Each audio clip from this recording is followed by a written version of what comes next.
Alright, YouTube, we have even more information coming out about the extraordinarily damning new scandal enveloping the Clinton campaign. It's not even partially a new scandal.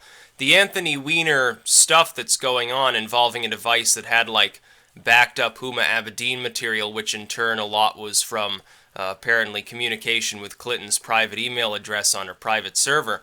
That's partially separate from the Clinton investigation itself. None of this stuff was known to exist before. At least some of this material, I have no doubt at this point that some of it comprises at least a portion of the 33,000 emails that Clinton refused to release, whitewashed before she handed it over to the FBI. And somehow, again, the strangest thing about the entire case is that the Federal Bureau of Investigation allowed Hillary Clinton and her lawyers to determine what did and did not constitute evidence against her in a possible criminal proceeding. It's fantastic that that happened.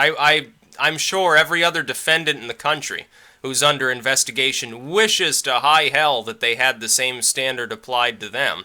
There'd be a 0% incarceration rate for anyone involving anything that has to do even in part with electronic systems, because they'd just fucking Google it. Then they wouldn't hand over their Google searches either. Their lawyer would say, oh, it's not pertinent to the investigation. Here, these cat pictures are, though. Go ahead and look through them or something. It's very, very funny. We now find Huma Abedin's basically gone missing.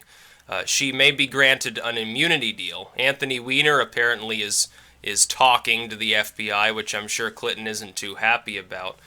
We find FBI has already gotten a warrant to search through these systems. We find that there's no involvement from Abedin's lawyers. That was actually that was put out first by CNN, and other news agencies actually repeated it as though it were the honest truth. They should have probably used a better, more reliable news service than CNN to determine what their truth would be. Even CNN had to issue a correction. Oh, there's actually no communication between Abedin's lawyers and these FBI agents. So they've got a warrant, and then we find out Reid is talking out of his ass along with Clinton and everybody else, because Comey knew weeks and weeks before making this announcement that the material existed. They began digging through it, and it was then that they decided that there was pertinence involved. It's not like he, spur of the moment, decided, aha, I'm going to get back at Hillary Clinton now. Aha, people, yeah, there's new material in the case. Clinton's going down. No, he conducted at least a cursory overview of the information in association with the FBI before making this announcement. As before, he has nothing to gain from what he's done. All that's happening now is he's being completely abused and raked over the coals, even by people who were formerly his friends. That's all that's happening right now. So Comey would not have done what he did unless, I think he's severely understating. I don't think there was a violation of the Hatch Act. Maybe it would have violated the Hatch Act if he had come out and told us roughly what the material was, because I have a feeling he wouldn't have announced this material at all if there weren't something damning in it, at least involving Huma Abedin. To people saying, oh, he's going to come out in a few days and he'll say, oh, there's nothing new related to the Clintons in it. It's 650,000 emails. The agents involved, which, by the way, they're not going to allocate literally thousands of people to searching through this material. They'll have one team doing it. It's going to take them weeks. I would be very surprised if before the election we even get a further update. If we do, I expect that that update will be, yes, we found information specifically involving Hillary Clinton's server that had been backed up inadvertently on one of Huma Abedin's devices, which was linked to Anthony Weiner. That's the expectation that I would have. In which case, that would just hurt her campaign even more, because then people like Reid would have to shove it. They'd have to shove it up their ass, like they deserve to do anyway. Now, this is extremely damaging. It's not about the actual content. Let's assume there is nothing related in a pertinent fashion to Clinton's classified bleach bit bullcrap. Let's assume that. It doesn't matter. Public perception is going to be 650,000 more emails?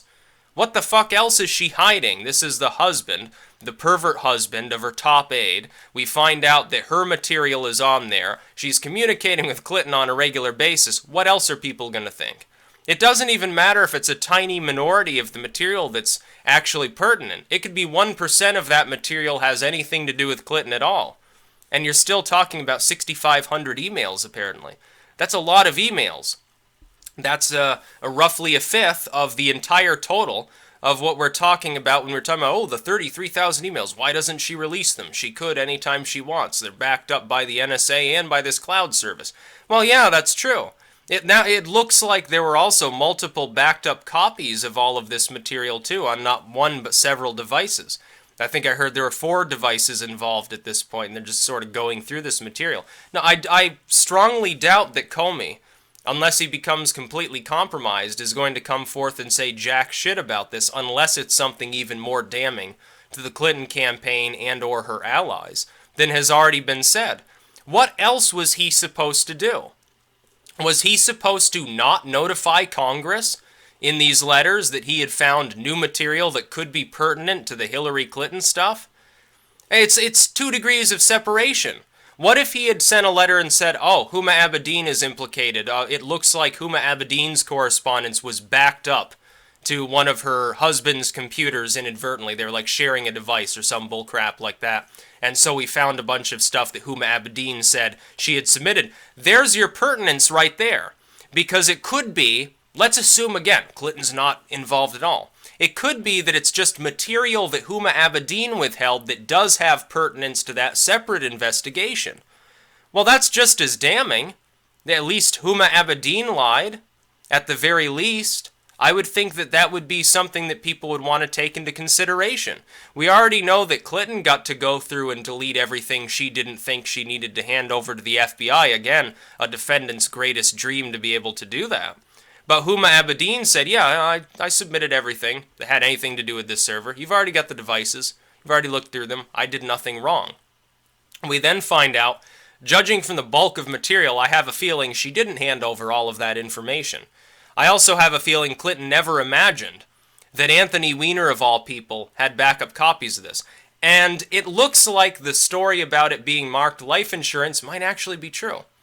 I think that it's possible Anthony Weiner was gathering all this material. When the first sex scandal broke and he realized, well, I'm addicted to sex with people.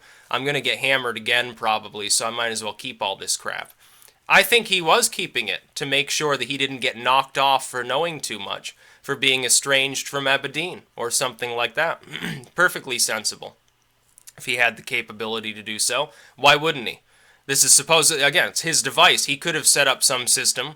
He was a representative. He ran for mayor of New York. He has the political allies necessary to get somebody in to install something on one of Abedin's personal devices to make sure that it gets backed up on his own device that she has nothing to do with.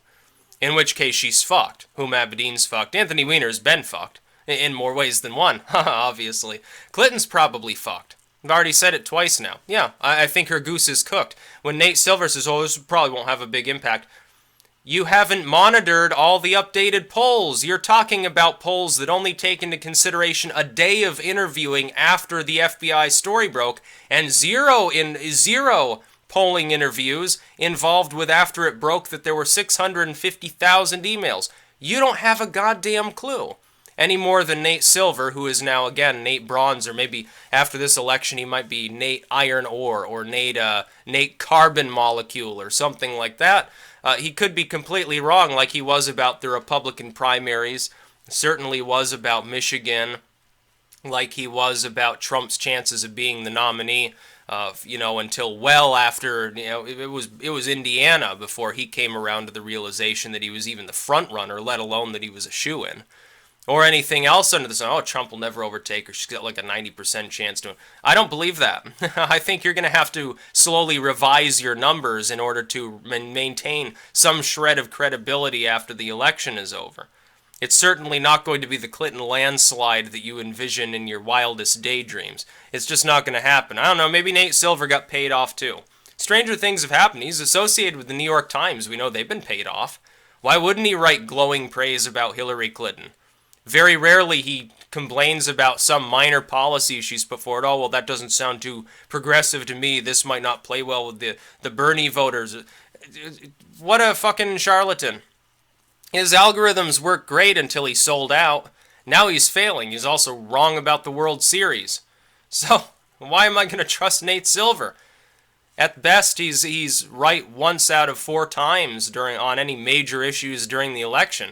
I wouldn't call that exactly some great thing. At best, I mean, at worst, I'll be wrong in 1 out of 4 or thereabouts. I figured Hillary Clinton was, yeah, like a 90% chance of becoming the Democratic nominee. Even after people kept crowing about how Bernie can still do it, they did that for months. It was never going to happen.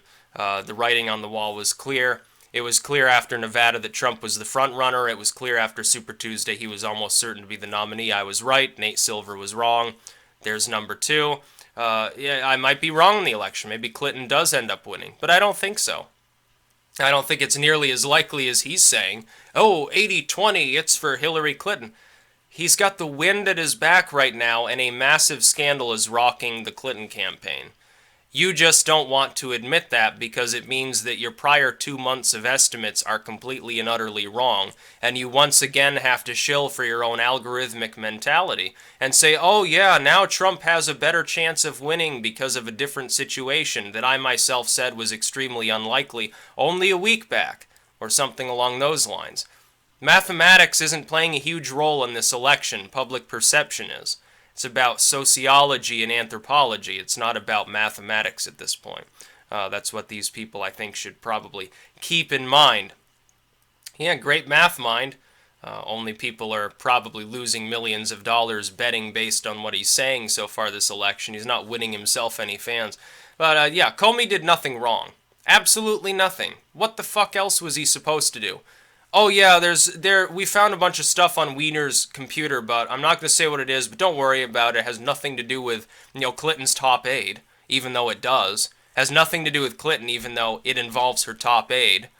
Oh, I'm not going to tell you any more than that. And what's he supposed to do as far as releasing the material? Clinton and Reid and all these others, including some Republicans, yeah, release the material. It's 650,000 emails. You're calling for him, not necessarily knowing what's in half these emails, to simply dump them on the public all at once, say, oh yeah, go through it, have a field day. It's not like there's any possibility that any of this material is classified. That's crazy talk. Reid doesn't know what he's talking about. I don't think he has in a long time. And that's about all. Peace out.